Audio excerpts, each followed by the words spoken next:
Hello, everyone. Again, it is Adam Caplan here for SportsGrid with a former Eagle, number 53 in your hearts, the great Hugh Douglas. Good to see you, my friend. Hey, good to be here, man. How you doing today? Good, man. Good. Yeah, this man, you know, one of the cool things about coming here is you see so many former Eagles, alumni. You can go back to Jaws in the 70s, go to yourself in the 90s and early 2000s and so forth. So, but they're back again, okay? Yes. And I know you're broadcasting it for WIP, Sports Radio in Philly. So, hey, let's talk about your week here. So, as a former player, what is the Super Bowl week like for you for the media? Well, for the media, you know, we get the chance to talk to different players, different outlets, different analysts from other places, and just get a feel for how they feel about the game. But for me personally, you know, being a former player and not being a member of the media, you get a chance to come down here and fellowship with guys you haven't seen in years. That's right. And that's the great part about it, man, because as you know, a lot of old NFL players come back, alumni come back, and they come down for this game, and you get a chance to see guys that you've either played with or played against, and that to me, that's the best part about it. All right, so Andy Reid is a guy that you're very familiar with, okay? Very much so. So what kind of stories can you talk to us about Andy Reid? Give us a real quick one, Well, it was just one time I remember when Andy first got there, we didn't really know what kind of plan he was implementing.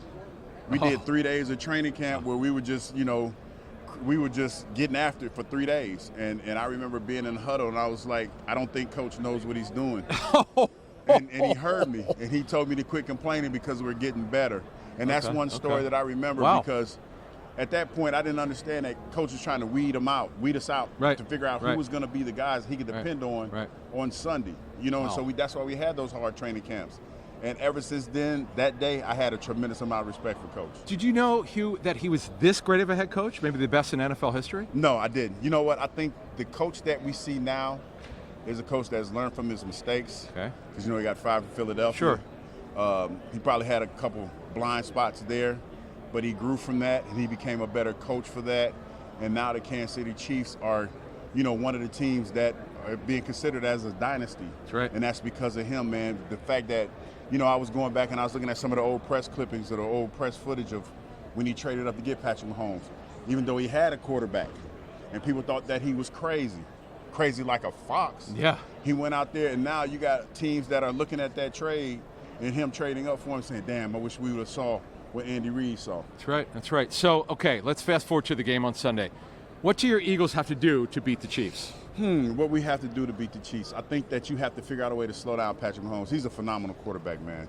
And every game that I've seen, every Super Bowl that I've seen him play in, there's always one or two plays where he makes himself at the worst time you could have being made if you're the defense that he's playing against.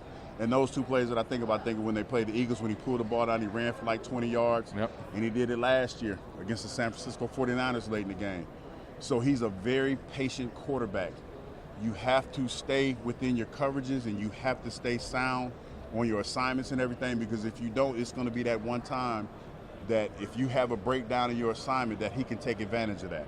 Did you make your pick on the air yet? Or not yet, but I'm definitely picking the Birds. Go Birds. Oh, yeah. Definitely going Birds. I don't think it's going to be as easy game as a lot of Eagles fans anticipated it to be. I think it's going to be a lot closer than that, but I do think the Birds come out on top. All right, you heard it from a former Eagle himself. The Eagles are going to get it done on Sunday, Super Bowl 59 here in New Orleans. For Hugh Douglas, I'm Adam Caplan.